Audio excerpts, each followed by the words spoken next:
श्रुती स्मृती पुराण आदी ग्रंथ हे पूजनीय ग्रंथ आहेत, पण अनुकरणीय ग्रंथ नव्हेत.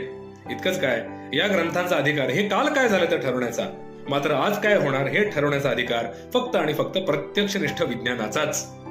तत्कालीन सनातन्यांचा प्रखर विरोध असून सुद्धा ही भूमिका जीवाची पर्वा न करता ठामपणे मांडणारे क्रांतिकारक नेते म्हणजे वीर सावरकर. अशा वीर सावरकरांना भारतामध्ये मनुस्मृती आणि वर्णवर्चस्ववाद लादायचा होता, असं बेताल विधान नुकतंच एका नामवंत नेत्याने केल्याचं आमच्या वाचनात आलं. आणि हा नेता असं वारंवार का वरळतो हा प्रश्न मला पडला.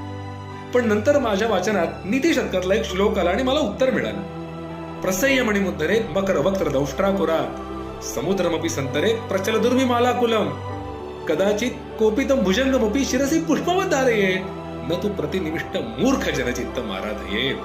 म्हणजे काय, तर एक वेळ तुम्ही मगरीच्या दातात अडकलेले रत्न सोडवून आणू शकाल, खवळलेला समुद्र पोहून पार करू शकाल, कदाचित एका चवताळलेल्या सापाला सुद्धा फुलासारखं डोक्यावर ठेवू शकाल, परंतु पूर्वग्रहामुळे आंधळ्या झालेल्या व्यक्तीला तुम्ही शहाणं कधीही करू शकणार नाहीत. साहस आणि देशभक्ती याचं समीकरण म्हणजे वीर सावरकर, असं इंदिरा गांधी सुद्धा ज्यांच्याबद्दल बोलल्या होत्या.